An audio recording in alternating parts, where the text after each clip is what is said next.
Hindi na pwede, hindi na kaya. Bumabaksak na lang ako. Ganun. Nabulok na yung, yung daliri ko sa paa. Kaya pinaputol ko na, nasasaktan ako, di ako makalakad.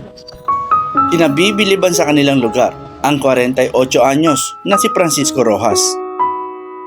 Walang dalawang paa si Kiko, pero di ito naging hadlang para sumuko sa hamon ng buhay. Nawalan man ng dalawang paa si Kiko, nagsilbi naman niyang paa ang kabiyak na si Jean Rojas.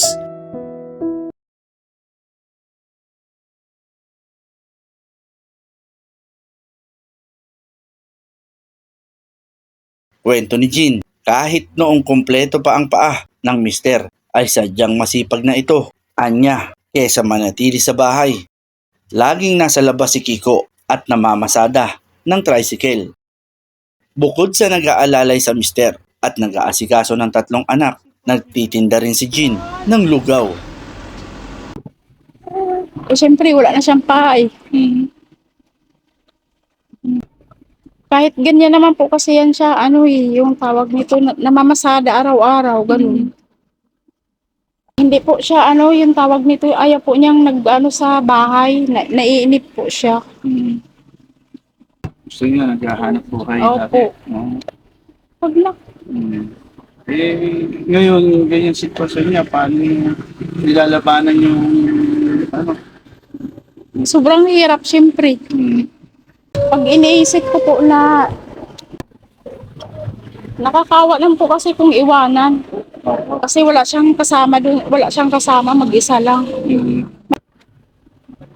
Parang naisip ko na ano, ba't napunta pa sa kanya na putulan ng paa? Kasi mahirap po pag walang paa eh.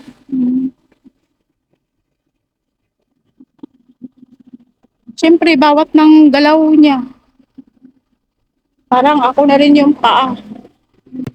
Dahil, Hindi siya nakakalakad, hindi nakakatayo. Pero wala eh. Kailangan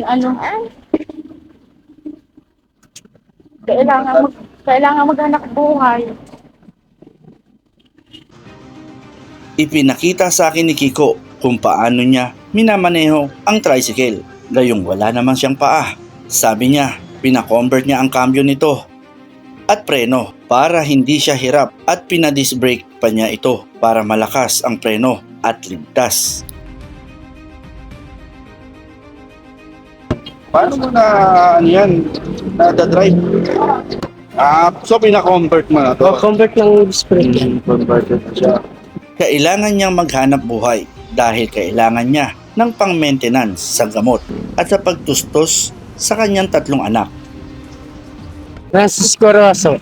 Francisco Rojas. Po. Sir, pakikwento mo kung paano na kaganyan yung... Kaya pa ako naputulan.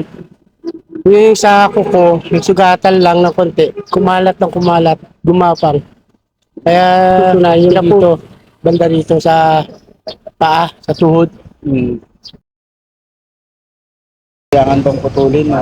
Kailangan putulin kasi baka hanggang bewang abutin sa bewang Oo. ang putol.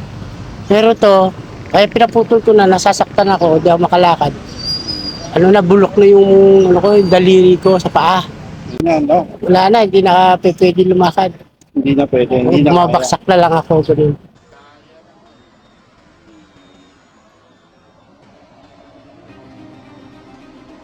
Dito sa Old Balara, Capitol Hills, sa Quezon City, ang terminal ng kanilang tricycle na OBCH, Old Balara, Capitol Hills, TODA.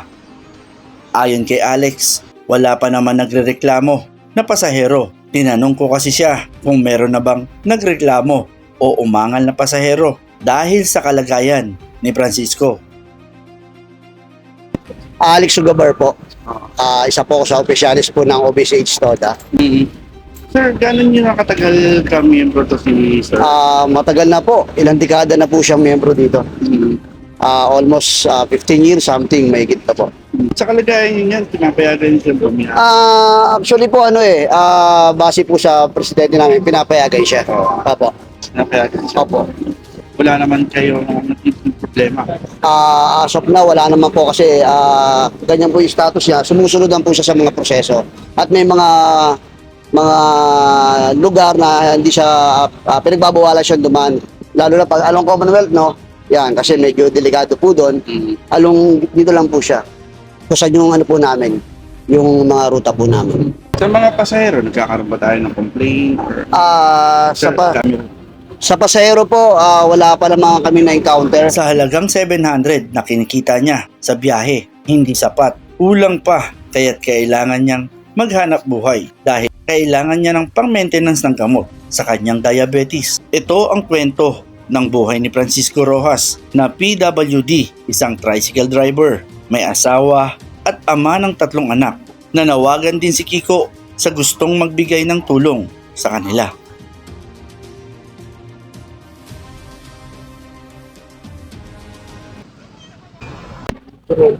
Meron ka bang panawagan? Nananawagan ako sa mga gusto tumulong sa akin na namitas lang yung problema ko. So, pasalamat ako na kung ano ibigay sa akin.